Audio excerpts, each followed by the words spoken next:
enfocar en este pasaje, interesantísimo pasaje, de Éxodo capítulo 15, del 22 al 27, que se da justamente cuando el pueblo de Israel cruzó el Mar Rojo. Señor, eso fue un fenómeno único, extraordinario, estudiado por la ciencia, y de todas maneras todo se coincide que fue un evento portentoso y milagroso.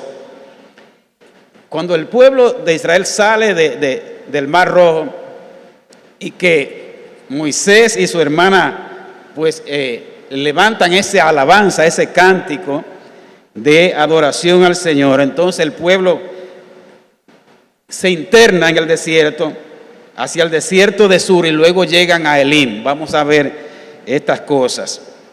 Dice la palabra del Señor que el pueblo anduvo por el desierto 3 días sin hallar una gota de agua. Piensen ahora en este verano caliente, donde en Europa, en Estados Unidos también, a pesar de que hay lluvia en ciertos lugares, hay una sequía, un calor tremendo. Piensen, hermanos, un desierto sin hallar agua por 3 días. Tremendo. Casi mortal, podríamos decirlo. Entonces, uno se pregunta, hago la pregunta, ¿cómo es posible que después de un milagro tan grande, de haber Dios abierto el mar en 2 y el pueblo cruzar, una victoria extraordinaria sobre los enemigos, cómo es que ahora ese pueblo está pasando sed? Después de una victoria, después de un milagro tan grande, ahora ese pueblo está pasando por una sed tan grande, algo tan vital para la vida. Lo primero que tenemos que decir, amados hermanos y amigos, es que el camino del pueblo de Dios y del cristiano no es tan llano como quisiéramos, como decíamos hace un rato. Quisiéramos que todo fuera, que se partiera el mar en 2. Quisiéramos que todo fuese una maravilla, que estuviéramos siempre sonriendo y no llorando. Pero la vida no es así. La vida cristiana no es así. Hay de todo y para todo. Sin embargo, en Dios, en todo Dios tiene un propósito. Dios es un Dios de propósito. Dios no es un Dios caprichoso, aunque lo pareciera para nosotros. Dios es un Dios que tiene su propósito. En este caso particular, amados hermanos, Dios tenía su propósito. Dios quería probar la fe de ese pueblo para fortalecerla, para que aprendieran a confiar y a depender de Dios. Porque déjenme decirles, si no pasara nada negativo, nosotros viviéramos la vida con nuestra propia fuerza, con nuestra propia capacidad, por lo cual pudiéramos decir, Señor, gracias a Dios por la prueba. Y déjenme decir algo más. Hay gente que necesita que Dios lo mantenga, que Dios lo mantenga inquieto, ¿verdad? Porque es la única manera que a veces se acerca y clama a Dios. Eso es así. Miren lo que dice el libro de Deuteronomio capítulo, hablando Dios a través de Moisés. Y te acordarás de todo el camino. Oigan bien, te acordarás de todo el camino por donde Jehová te ha traído estos 40 años. Ya está hablando de cuando esa generación iba a entrar a la tierra prometida y Moisés estaba preparando al pueblo. Y entonces le está diciendo esto, para afligirte, para probarte. Ciertamente Dios prueba, no necesariamente para Él saber. Porque decimos de manera errada, Dios no está probando para Él saber, no, Dios lo sabe todo. Es para que nosotros sepamos. No es para Él saber, para probarte. Aunque dice aquí para saber lo que había en tu corazón, Él no necesita saber lo que hay en el corazón. Y lo dice aquí, si había de guardar o no su mandamiento, Él lo sabe. Y te afligió, ahora viene la parte, y te hizo tener hambre. Y te sustentó con el maná en el desierto, lo leímos hace un momento. Comida que tú no conocías, ni tus padres la habían conocido, para hacerte saber. ¿Lo ven aquí? No para Dios saber, para Él hacerte saber a ti que no solo de pan vivirá el hombre, mas de todo lo que sale de la boca de Dios vivirá el hombre. ¿Ustedes saben lo que eso significa? No es que el hombre no necesita alimento. Lo que quiere decir eso es que cuando falte el alimento, lo que nosotros nos basamos es en la promesa de Dios, en la palabra de Dios, lo que Dios ha dicho. Eso es lo que nos sostiene, no es el empleo, no es tu fuerza, es lo que Dios ha dicho, las promesas del Señor. Amados, en nuestro camino, en nuestro peregrinaje espiritual, vamos a encontrar desiertos donde muchas veces no vamos a hallar ni siquiera agua. Yo no sé cuántos de ustedes han pasado por necesidades extremas. Yo pudiera decir que sí, yo lo he pasado. Y no significa que Dios no haya estado conmigo. Donde ha faltado quizá lo básico. Pero también podemos tener periodos de sequedad espiritual. Yo no sé si usted lo ha tenido, yo lo he tenido. De sequedad espiritual, desiertos que a veces como que no quieren terminar, como que se hacen prolongados. Vamos a tener, dice la palabra, aflicciones, tribulaciones, persecuciones, pero en medio de todo eso el Señor estará con nosotros. Su propósito es que su nombre sea glorificado y nuestra fe sea fortalecida. Siempre Dios quiere glorificar, así se va a glorificar. Ahora lo que Dios no quiere es que nuestra fe vaya en descenso, sino que vaya en aumento. Así que todo lo que podamos pasar en nuestro caminar cristiano y como iglesia, tenemos que verlo como una oportunidad de buscar más de Dios, de asirnos más de Él, de estar más cerca los unos de los otros, de buscar fortaleza en Dios. Dice la palabra que llegaron a un lugar llamado Mara, que significa amargura. En medio de la sed que tenían, lo que encuentran es aguas salobres. ¿Sabe lo que es agua salobre, verdad? Hay sitios donde las aguas son salobres, que tienen sal, están contaminadas, que no se pueden tomar, no son potables, no están aptos para el consumo humano. Por tanto, no pudieron beber de esas aguas porque eran amargas. ¿Qué cosa? Que a veces queremos saciar nuestra necesidad y lo que encontramos es amargura. ¿Qué le parece? Encontramos que las aguas no se pueden beber porque son amargas. A veces tenemos que pasar por Mara, tenemos que pasar por aguas amargas, donde el dolor y el sufrimiento son parte de nosotros. Pero lo importante es, hermanos, que Dios puede cambiar a Mara. Dios puede cambiar la amargura en algo dulce. Dios puede cambiar ese panorama para traer momentos diferentes. Lo que no debemos hacer nosotros, y esto quiero enfatizarlo esta mañana, es asumir actitudes incorrectas, como la que asumió el pueblo de Israel, de incredulidad, de inconformidad, de murmuración. Porque, ¿qué hizo el pueblo cuando vio todo esto? Dice que el pueblo murmuró contra Moisés, como si él tuviera la culpa. Siempre estamos buscando culpables, especialmente al líder. Cuando se trata de política, el presidente tiene la culpa. Cuando se trata de la iglesia, los pastores tienen la culpa. Pero yo aprendí en una materia llamada psicología social que el líder es el chivo expiatorio. O sea, que todo le cae a él y de alguna manera u otra tiene responsabilidad. Y los que somos líderes, tenemos que aprender a manejar eso. Que todo va al líder, y eso pasó mucho con el pueblo de Israel. Todo, el pobrecito Moisés, hasta lo querían apedrear en una ocasión.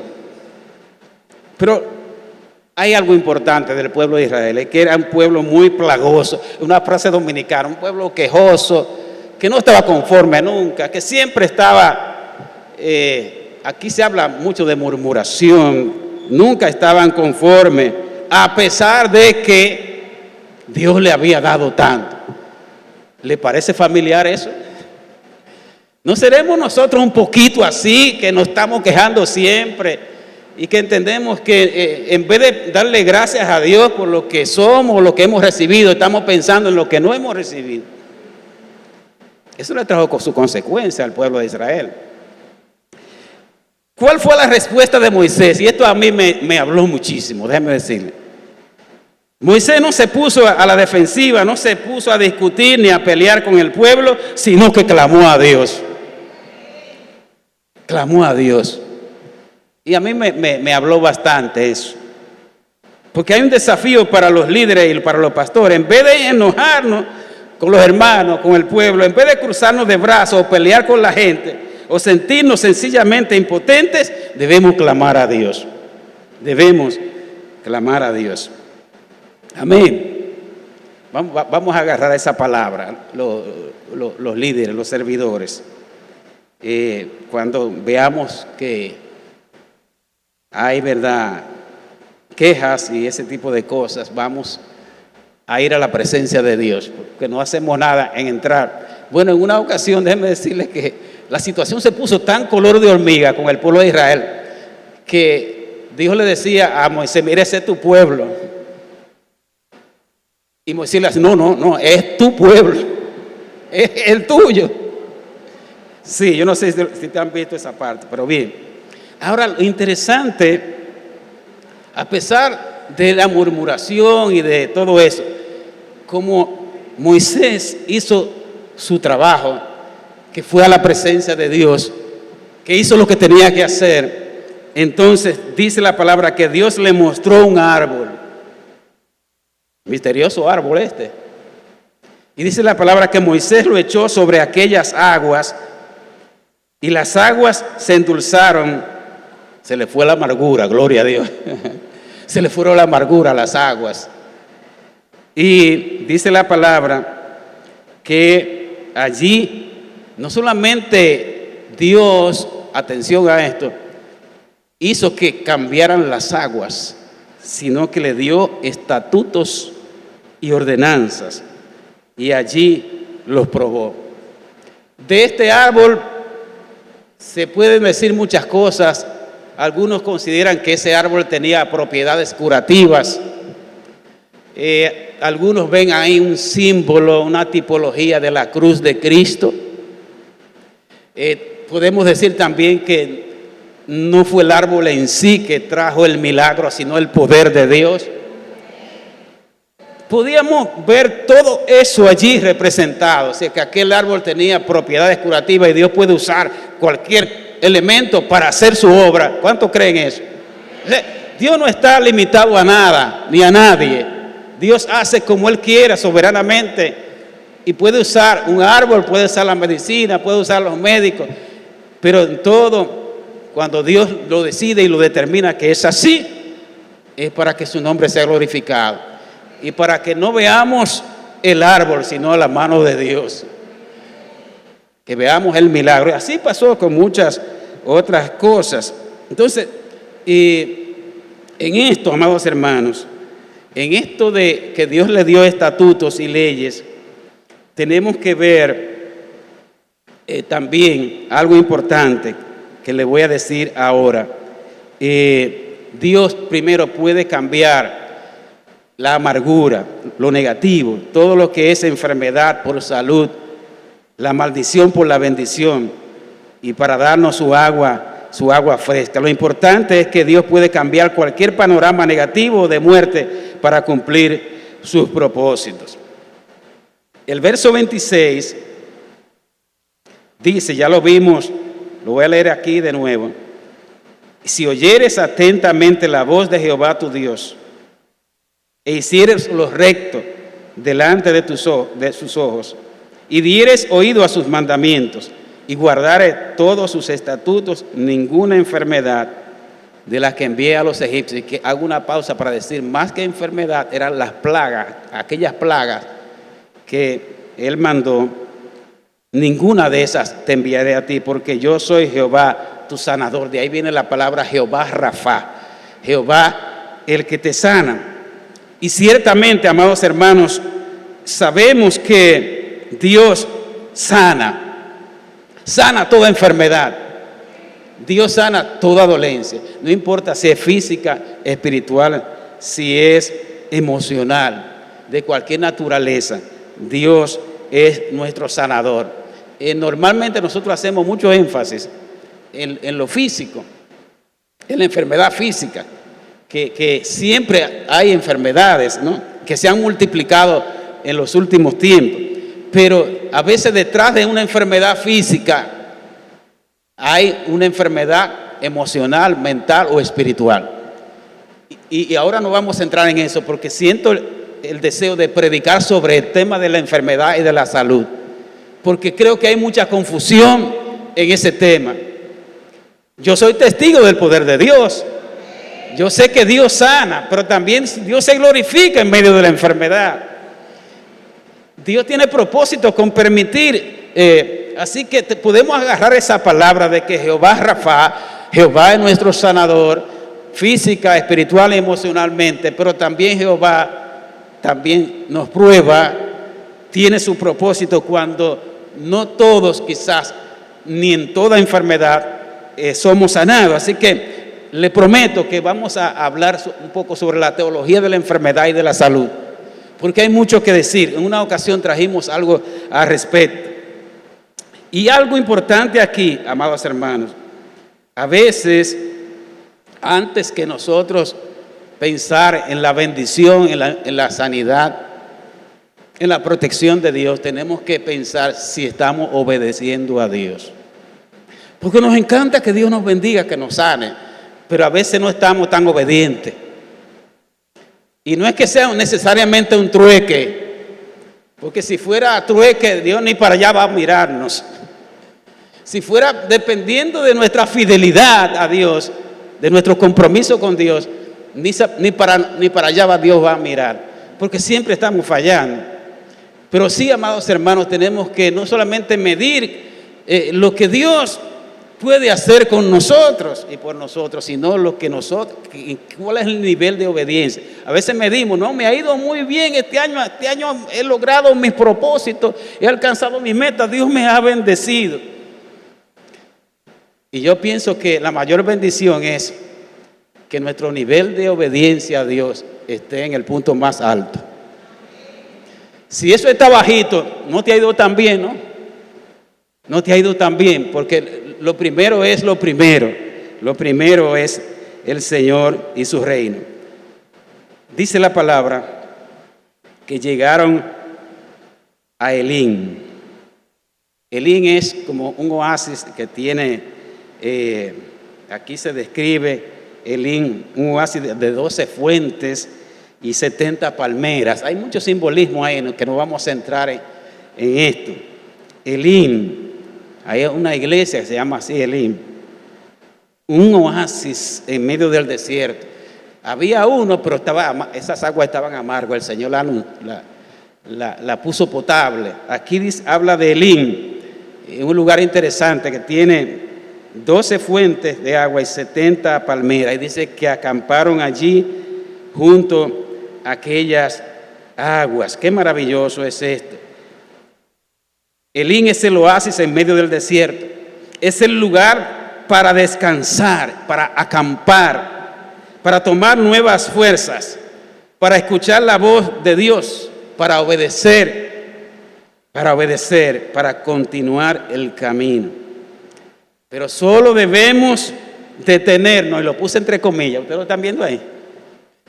Sí, porque nos encanta parquearnos, no sé a esperar qué. Pero si nos vamos a detener y a acampar, es para escuchar a Dios. ¿Qué le parece? Porque aquí no se puede parar uno para coger impulso. Es hacia adelante, hacia adelante. Si nos vamos a sentar, a acampar, es para escuchar a Dios, para recibir su palabra y tomar nuevas fuerzas para seguir hacia adelante. ¿Cómo va nuestro peregrinaje este año? Yo sé que hicimos una encuesta. Fue hace 2 domingos, ¿verdad? Hicimos una encuesta aquí en la iglesia, hace 2 domingos, donde vimos varias cosas. Creo que la mayoría de ustedes participaron. Pero yo quiero ahora, en esta parte final de este mensaje, que revisemos un poco cómo nos está yendo con algunas cosas puntuales. Atención. Vaya haciendo, como dice la hermana Carmen, un check-in. Vaya chequeando allí. ¿Cómo va nuestro peregrinaje espiritual? ¿Cómo está tu peregrinaje espiritual? Y la mejor manera de definirlo es si hemos avanzado. Si tú has avanzado este año, en estos 6 meses, si está en el mismo lugar, te tengo mala noticia, está para atrás. Porque aquí no se vale detenerse, solo para lo que le dije. Es para atrás. Lo que no avanza, retrocede. Es una ley y es verdad.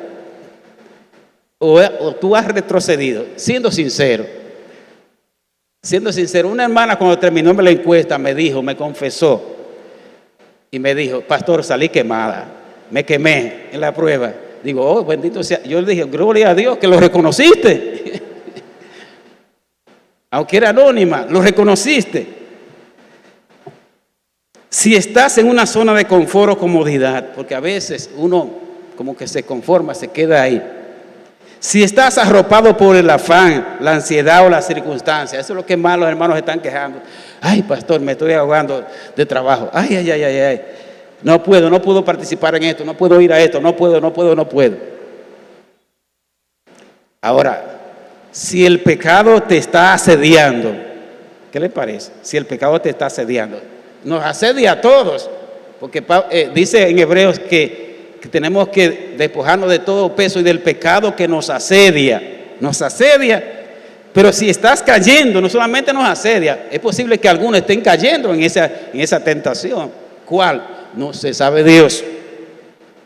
Y no sabe qué hacer, porque mira, hay momentos que usted no sabe qué hacer, se siente totalmente vulnerable.